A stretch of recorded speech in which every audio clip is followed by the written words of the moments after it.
तो इस वीडियो में हम गुप्त साम्राज्य यानी कि गुप्त काल को स्टडी करेंगे, जिसके अंतर्गत पहले तो इनके स्रोत हैं, कहाँ से जानकारियाँ मिलती हैं इनकी, इस चीज़ को स्टडी। उसके बाद चंद्रगुप्त प्रथम को और लास्ट समुद्रगुप्त को इस वीडियो में देखेंगे। उसके बाद इसके पार्ट 2 में हम इसके अन्य जो भी किंग्स रहे हैं और इनकी क्या क्या जो है इनकी सोसाइटी वगैरह कैसी थी वो सारी चीज़ों को कवर कर लेंगे। तो इससे पहले हमने उत्तर मौर्य काल को पढ़ा था, ठीक है। अगर आप लोगों ने वो नहीं देखा है तो एक बार प्लेलिस्ट चेक कर लीजिए, पूरा सीक्वेंस में ही सारी वीडियोज़ हैं, आपको हर चीज़ वहाँ पे डिटेल में मिल जाएगी। वीडियो को शुरू करते हैं।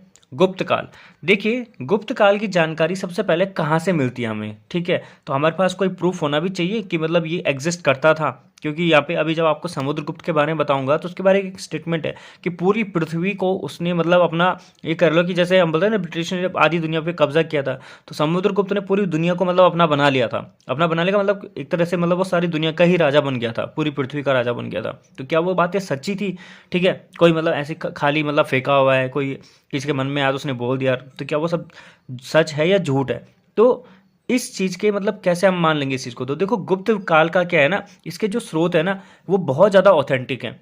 साहित्यिक साक्ष्य हैं, अभिलेखीय साक्ष्य हैं और विदेशियों का विवरण है। अभिलेख जो पत्थरों पे लिखे गए हैं, जैसे मतलब कहीं पर रिटर्न फॉर्म मिले, साहित्य कविताएं रची गई हैं जैसे, और विदेशियों का विवरण, कोई विदेशी यात्री आएंगे जैसे हवेनसांग फाहियान हो गया, इत्सिंग हो गया, अलबरूनी हो गया, ये सारे जो विदेशी थे तो इन्होंने भी कुछ बताया होगा, कुछ मतलब स्टेटमेंट लिखा होगा इन्होंने अपनी रचनाओं में, किताबों में, जीवनियों में। तो क्या उससे पता चलता है हमें कि गुप्त काल एग्जिस्ट करता था? बिल्कुल। तो हाँ, ये इन चीज़ों से पता चलता है। इसके अलावा बौद्ध भी थे, जैन भी थे, ठीक है। तो पहला है साहित्यिक स्रोत, ठीक है। तो साहित्यिक स्रोत में जैसे पुराण है, मत्स्य पुराण, ठीक है, वायु पुराण और विष्णु पुराण, इसमें जो है हमें गुप्त काल की जानकारी प्राप्त होती है, ठीक है। ये इसके साहित्यिक स्रोत। बात करें स्मृतियों की, तो स्मृतियों में जैसे नारद स्मृति है, बृहस्पति स्मृति है, पाराश स्मृति है, इससे भी हमें जो है गुप्त काल की जानकारी प्राप्त होती है। प्रारंभिक शासक कौन कौन रहे होंगे उनके, उसके बारे में डिटेल में पता चलता है। इसके अलावा बौद्ध ग्रंथ हैं जैसे आर्य मंजूश्री, मूलकल्प, ठीक है। इसके अलावा वसुबंधु चरित्र, तो इनमें क्या है, गुप्त वंशीय इतिहास के बारे में ना बहुत अधिक महत्वपूर्ण जानकारी मिलती है, ठीक है। जैन ग्रंथ में जैसे हरिवंश पुराण और कुबलय माला, ठीक है, तो यहाँ से भी महत्वपूर्ण जानकारी इसमें हमें मिलती है, ठीक। इसके अलावा लौकिक साहित्य भी हैं। अब लौकिक साहित्य में जैसे विशाल दत्त का जो है तुम्हारा देवी चंद्रगुप्तम, ठीक है, और मुद्रा राक्षस हो गया। कालिदास का जो है अभिज्ञान शाकुंतलम था, ठीक है। रघुवंश, ठीक है। शूद्रक के द्वारा रचा कटिकम और वाण भट्ट का हर्ष चरित्र, तो इनसे भी जो है गुप्तों के बारे में जानकारी हमें प्राप्त होती है, ठीक है। अभिलेखीय साक्ष्यों की अगर बात करें तो इसमें गुप्तों का इतिहास जानने के लिए अभिलेखीय साक्ष्य भी मिलते हैं, ठीक है। जैसे कि अब जो अभिलेखीय साक्ष्य हैं उनमें 42 अभिलेख प्राप्त हो चुके हैं अभी तक, ठीक है। और जिसमें 27 तो प्रस्तर है और 14 ताम्रपत्र तथा एक लौह स्तंभ भी है। तो ये सारे अभिलेख हैं, मतलब रिटर्न जो मतलब गुदवाए जाते हैं किसी चीज़ पे, ठीक। सबसे ज़्यादा महत्वपूर्ण अभिलेख है जैसे कुमार गुप्त का विल्सड स्तंभ लेख, ठीक है। तो ये स्कंद गुप्त का भीतरी स्तंभ लेख भी है, ठीक है। जूनागढ़ एवं कहोम अभिलेख है, लौह स्तंभ, ठीक, महरौली लौह स्तंभ है, एवं एरन अभिलेख है जो बहुत ज़्यादा महत्वपूर्ण है, ठीक है। विदेशी विवरण की बात करें तो विदेशी विवरण है फाहियान, ह्वेनसांग, इत्सिंग, अलबरूनी, इनका नाम आता ही आता है हर जगह। तो इनका क्या है, गुप्तकालीन इतिहास के बारे में उन्होंने बहुत कुछ लिखा हुआ है जिससे कि हमें इसके बारे में जानकारी मिलती है, ठीक है। अब जो जाति संबंधी विवरण है, एलन फील्ड है, एल्तर है एक, ठीक है, और एक RS शर्मा करके हैं, रोमिल थापर, जिन्होंने गुप्तों को वैश्य बोला था कि ये वैश्य हैं, ठीक है ना। इसके अलावा डॉक्टर KP जायसवाल ने ना, इसने बोला था कि कारस्कर जाति के हैं ये। क्या जाती है? करस्कर, ठीक है, करस्कर। तो अगर आप इनकेस पूछा जाए तो आप लिख सकते हैं वहाँ पे करस्कर जाति है। किसने बोला? डॉक्टर KP जायसवाल ने बोला था, ठीक है ना। ये चीज़ है मोस्ट इंपॉर्टेंट जो अभी तक मैंने आपको बोला, जिसमें कि सबसे ज़्यादा इंपॉर्टेंट है स्रोत, ठीक है, जैसे कि साहित्यिक स्रोत, स्मृतियाँ, बौद्ध ग्रंथ, जैन ग्रंथ और लौकिक साहित्य, जो अभी तक हमने इन वीडियो में देख लिया, ठीक है। तो उनको याद रखना है आपको। इसके अलावा संस्थापक, जो यहाँ से ये चीज़ बहुत ज़्यादा इंपॉर्टेंट हो जाएगी इस वीडियो की अब, ठीक है। रिकॉल कर लो इससे पहले हमने क्या क्या सीखा अभी तक। अगर मैं आपसे बोलूँ कि साहित्यिक स्रोत क्या हैं गुप्त काल के, ठीक है, तो मत्स्य पुराण हो गया, वायु पुराण हो गया, विष्णु पुराण हो गया, ठीक है। स्मृतियों में क्या क्या स्मृतियां हैं जिससे गुप्त काल की जानकारी मिलती है? नारद स्मृति, बृहस्पति स्मृति, पारस स्मृति, ठीक। बौद्ध ग्रंथ का क्या है?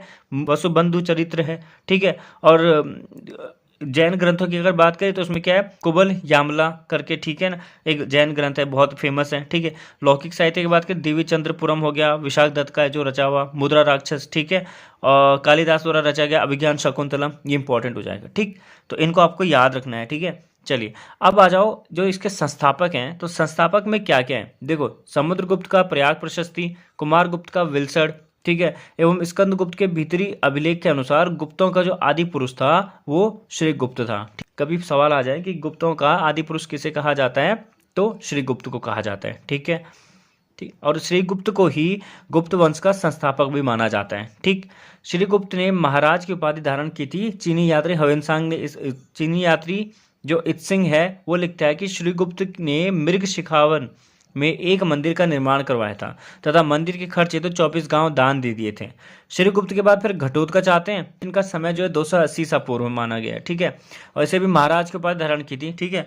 और ये दोनों के दोनों श्रीगुप्त और घटोत्कच जो है प्रारंभिक गुप्त शासक माने जाते हैं, ठीक। अब आते हैं चंद्रगुप्त प्रथम 319 से 355 ईस्वी, ठीक है। चंद्रगुप्त प्रथम जो है गुप्त वंश का प्रथम महत्वपूर्ण राजा था जिसने महाराजाधिराज की उपाधि धारण की थी, ठीक है। प्रथम ने जो है ना 319 ईस्वी में गुप्त संवत का प्रचलन किया था। तो कभी सवाल आ जाए कि गुप्त संवत का प्रचलन किसने किया था, तो चंद्रगुप्त प्रथम ने किया था। कब किया था, 319 ईस्वी में। चंद्रगुप्त प्रथम का विवाह लिच्छवी वंश की राजकुमारी कुमार देवी से हुआ था, ठीक है। इस उपलक्ष्य में इसने स्मारक स्वर्ण मुद्रा जारी किया था जिसमें चंद्रगुप्त कुमार देवी का चित्र अंकित है और इसी मुद्रा के दूसरी तरफ लिच्छवय लिखा हुआ है, ठीक है। अच्छा, चंद्रगुप्त प्रथम ही क्या करता है ना, पाटलिपुत्र को अपनी राजधानी बनाता है, ठीक है।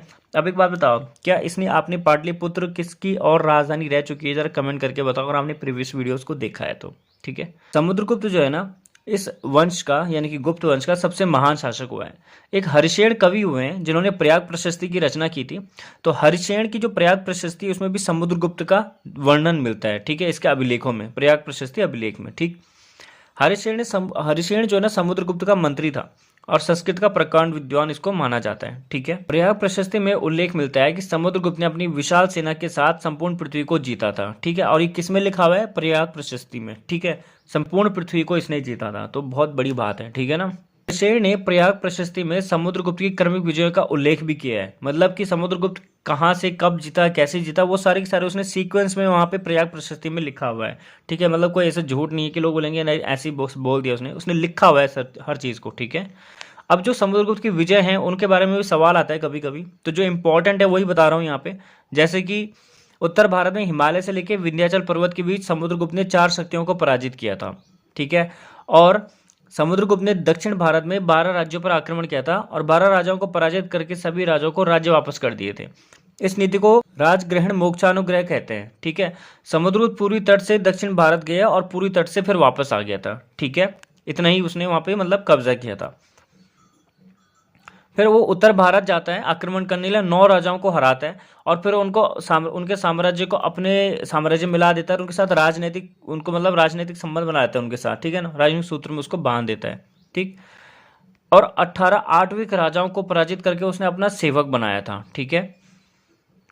समुद्रगुप्त ने पूरी सीमा पर 5 सीमांत राज्यों की विजय की थी और पश्चिमी सीमा पर 9 गणराज्यों की विजय की थी, ठीक है। सीमांत राज्यों को पराजित करके कुछ शर्तों के साथ उसने वापस लौटा दिया था। अब जो शर्तें थी वो ऐसी थी कि एक तो सर्व करदान करना था, समय पर सबको कर देना था, आज्ञाकरण करना था, आज्ञाओं का पालन करना था, ठीक है। इसके अलावा प्रणाम गमन यानी कि समय पर उपस्थिति देनी है, ठीक है। अब समुद्रगुप्त के विदेशी राज्यों के साथ भी संबंध मिलते हैं। प्रयाग प्रशस्ति के अंत में विदेशी राज्यों के संबंधों का उल्लेख मिलता है, ठीक है। जैसे कि देवपुत्र, शाही शानुशाही, ठीक है, कुषाण, शक मुरुंड, शक, सिंहल लंका, सर्वाधि पावसी, जावा सुमात्रा, ठीक है, इनके साथ इसके संबंध माने जाते हैं। चीनी ग्रंथों से ज्ञात है समुद्र समकालीन लंका का राजा जो है मेघवर्ण था जिसने बहुत उपहारों के साथ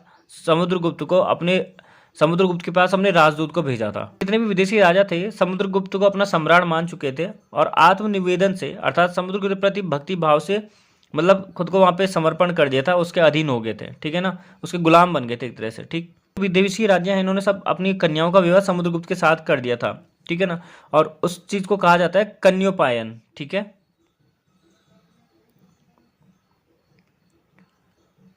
अब समुद्रगुप्त की जो विजय है उसके बेसिस पे एक हिस्टोरियन हुए स्मिथ, इन्होंने ही भारत का नेपोलियन समुद्रगुप्त को कहा है। तो सवाल क्या बनता है कि भारत का नेपोलियन किसे कहा जाता है? समुद्रगुप्त को कहा जाता है। भारत का नेपोलियन समुद्रगुप्त को किसने बोला था?